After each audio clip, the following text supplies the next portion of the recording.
Desa Lubuk Banyau merupakan sebuah desa yang terletak dalam daerah Kecamatan Padang Jaya, Kabupaten Bengkulu Utara, Provinsi Bengkulu, Indonesia. Desa ini dikenal dengan semangat gotong royong dan berbagai inisiatif pembangunan yang melibatkan masyarakat secara aktif.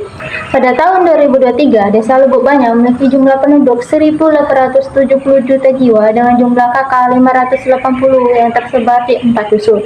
Desa ini dipimpin oleh Ahorianto dengan Sekretaris Desa Budi Harto SAP. Profil PT yang bersangkutan, nama perusahaan PT Sandabi Indah Lestari, bidang usaha perkebunan dan industri kelapa sawit.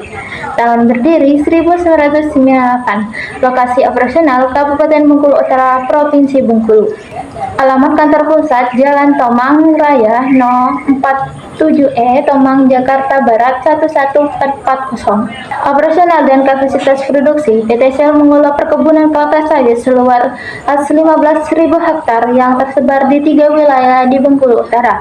Perusahaan ini juga memiliki pabrik pengolahan kelapa sawit di Desa Lubuk Banyau, Kecamatan Padang Jaya dengan kapasitas perusahaan 45 ton tandan buah segar per jam, menghasilkan sekitar 4.500 ton cordy flame oil per bulan. Pabrik ini dioperasikan dengan konsep zero waste sesuai dengan protokol Kyoto melalui Clean Development Mechanism (CDM) Carbon Project yang bertujuan untuk memproduksi emisi gas rumah kaca.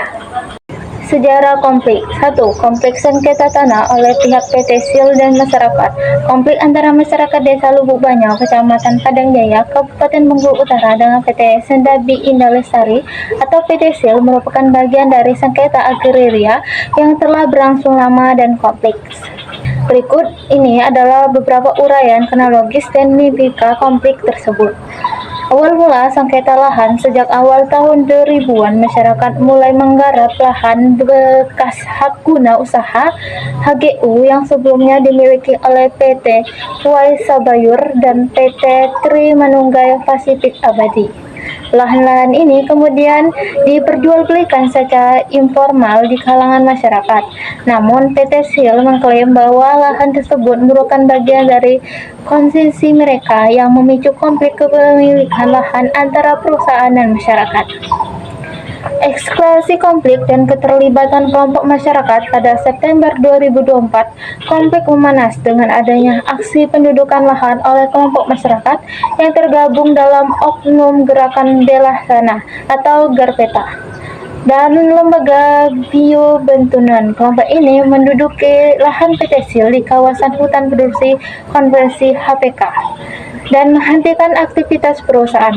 Forum Petani Lubuk Banyau yang sebelumnya juga berselisih dengan PT Shell mengancam tindakan Garpeta dan menyatakan dengan terhadap kelangsungan operasional perusahaan. Menurut Kadus Dusun 3, sekitar 20% merupakan warga Desa Lubuk Banyau dan sekitar 80% merupakan oknum masyarakat desa lain dan ormas Garpeta sebagai pihak ketiga yang terlibat dalam kerusuhan tersebut. Jumat 11 April 2025, warga dan PT Shell kembali bersetegang di Desa Lubuk Banyau, Kecamatan Padang Jaya, Kabupaten Bengkulu Utara. Masyarakat setempat bersetegang dengan PT Shell terkait klaim hasil panen sawit. Kejadian bermula saat sejumlah warga panen sawit dalam wilayah pertumbuhan yang mereka anggap sebagai area muatan produksi yang dapat dikontrolisasi oleh APK. Hasil panen sawit lalu dibawa dan menggunakan dump truk dan 2 mobil pick-up yang hendak dibawa keluar dari PT Shell. Pihak PT Shell yang merasa hasil panen sawit itu berasal dari tanaman milik perusahaan lalu menutup jalan dengan melakukan portal jalan. Tindakan perusahaan menutup portal oleh perusahaan memicu amarah warga yang hendak membawa hasil panen keluar. Kericuhan pun tak terelakkan, bahkan terdengar suara tembakan berulang kali untuk meredam bentrok antara masyarakat dengan petugas keamanan PT Shell. Kejadian berulang saat masyarakat ingin menjual sawit kepada perusahaan, namun tidak diterima oleh perusahaan pada Kamis 10 April 2025. Oleh sebab itu, masyarakat beranjak pergi untuk menjual sawit tersebut kepada pengepul atau penerima lain pada Jumat 11 April 2025. Permasalahan sengketa tanah tersebut berujung musyawarah, namun 2 bulan terakhir masih dalam proses penyelesaian di pengadilan. Adapun faktor-faktor pemicu konflik yaitu 1. Sengketa lahan. Konflik sering terjadi karena perusahaan membeli lahan yang ternyata sudah dikuasai masyarakat, baik melalui klaim adat ataupun penggunaan tradisional. 2. Klaim lahan adat. Masyarakat sering merasa bahwa perusahaan mengabaikan hak-hak adat mereka atas lahan yang telah digunakan atau dikuasai secara turun-temurun. 3. Penyerobotan lahan. Beberapa kasus menunjukkan bahwa perusahaan diduga melakukan penyerobotan dan pengambilan lahan secara paksa atau ilegal. 4. Pemanenan yang dianggap melanggar. Masyarakat sering protes terhadap kegiatan pemanenan yang dilakukan perusahaan di lahan yang dianggap sebagai lahan sengketa. 5. Penjarahan yang diduga. Beberapa kasus menunjukkan adanya penjarahan buah sawit oleh kelompok masyarakat yang merasa tidak puas dengan kebijakan perusahaan atau klaim lahan. Dampak konflik tersebut. 1. Kerugian ekonomi PT SIL. PT SIL mengalami kerugian puluhan miliar rupiah akibat sengketa lahan dan pengambilan pengolahan oleh masyarakat selama 6 bulan. Perusahaan tidak dapat melakukan panen dan kehilangan pendapatan potensial. 2. Ketegangan sosial. Konflik agraria memicu ketegangan antara masyarakat dan perusahaan, terutama jika terdapat klaim hak kelola yang bertentangan. Ketegangan ini dapat berujung pada tindakan represi dan kekerasan jika tidak diselesaikan dengan baik. 3. Potensi pelanggaran hak asasi manusia. Jika aparat keamanan dilibatkan dalam tindakan represif untuk mengusir masyarakat, maka dapat terjadi pelanggaran hak asasi manusia seperti hak untuk hidup, hak untuk memiliki pekerjaan, hak untuk mendapatkan keadilan. Upaya penyelesaian konflik mediasi oleh Kejaksaan dan masyarakat.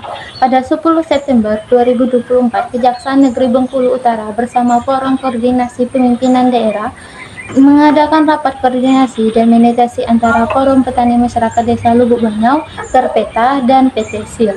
Tujuan dari mediasi ini adalah untuk mencari solusi damai dan menghindari eskalasi konflik. Perspektif Karl Marx terhadap konflik sengketa tanah antara PT SIL dan masyarakat Desa Lubuk Banyau, ketimpangan kelas dan kepemilikan tanah. Menurut Karl Marx, konflik sosial adalah hasil dari pertentangan antara kelas pemilik alat produksi, berjuis, dan kelas pekerja, proletar. Dalam konteks ini, PT SIL merepresentasikan kelas berjuis yang menguasai tanah melalui hak guna usaha (HGU), sementara masyarakat lokal sebagai proletar kehilangan akses terhadap sumber daya. Marx dan Engels 1848 menyatakan bahwa kelas yang menguasai alat produksi akan senantiasa mendominasi kelas yang tidak memilikinya. Ketimpangan ini diperparah oleh dugaan penguasaan lahan di kawasan hutan lindung dan HPK oleh PT SIL. Potensi Desa Lubuk Banyau. Warga desa Lubuk Banyau terdiri dari beberapa suku seperti Rejang, Jawa, dan Minang, serta lainnya. Penduduk desa kebanyakan bekerja sebagai pekebun sawit, kopi, karet, dan petani padi, serta pegawai pemerintah. Untuk sektor pariwisata, menurut Kades Dusun 3 kemarin, ada sungai yang berpotensi untuk jadi objek wisata, tapi karena tidak diolah dengan baik, wisata tersebut tidak berkembang dan tidak bertahan cukup lama. Kesimpulan dari pembahasan ini, masyarakat dan PT SIL berkonflik dimulai dari 2024 sampai 2025 akibat sengketa tanah adat dan kesalahpahaman antara masyarakat dengan warga desa soal permanenan sawit oleh masyarakat dan PT menutup portal memicu amarah warga yang hendak membawa hasil panen keluar. Kericuan pun tak terkendalikan, bahkan terdengar suara tembakan berulang kali untuk meredam bentrok antara masyarakat dengan petugas keamanan PT SIL. Penyelesaian akhirnya menurut Kades Dusun 3 yaitu konflik tersebut belum selesai karena masih dalam proses persidangan.